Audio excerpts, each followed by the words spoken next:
So here we are at Cellar Door. That's at the front of the Salopian Inn, Yes. Just outside of McLaren Bar.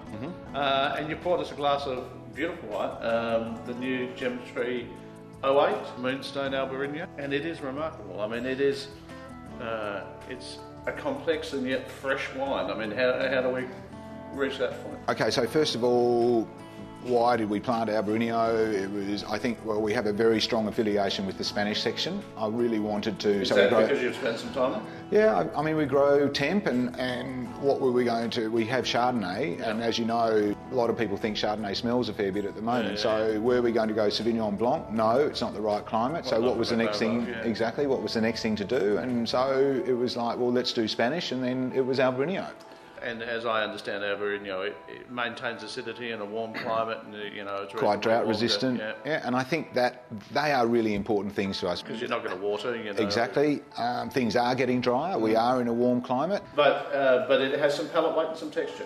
Where does that come from? Yeah. One of the techniques I picked up from being in Spain was that they go into the press for a while. So they actually, with the must, so the skins and the juice are actually sitting in the press. So they're macerating them like a red wine. So you're getting that increased amount of flavour, right? Not from necessarily higher sugars, but from just spending time in the press. We're actually getting more complexity there, which I think is awesome. I just think of this wine and think Aussie summer. Yeah, and seafood. Okay. Mike, this is 07 Taddy Road. Yes.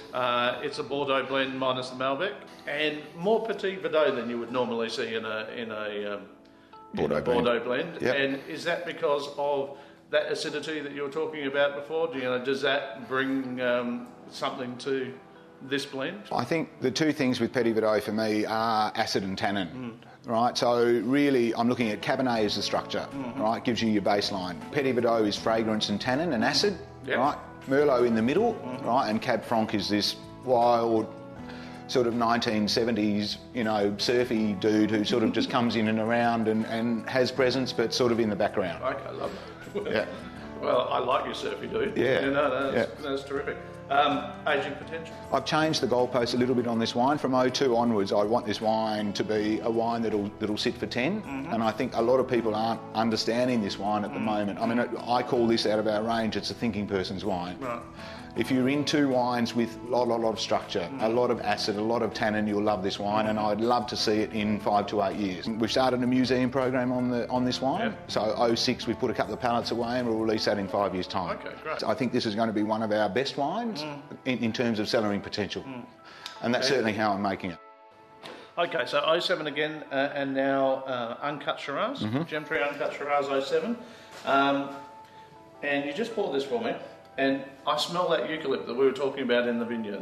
Isn't that wonderful when you're out in the vineyard and you're talking about it, and you come back and you see it in the glass? Yep. Every time we bottle Uncut Shiraz, that mint and eucalypty sort of comes through, and then it goes into the background with age. Okay. And the more red fruits sort of come out afterwards. So it's quite a dominant character early, and then it sort of holds into the background. It's a fragrance, but it's also great acid. Well, beautiful wine, and thanks very much today for your time in the vineyard and the cellar door. I've really enjoyed myself, and I hope everyone else has too. Fantastic. Well done. Cheers. Thank you.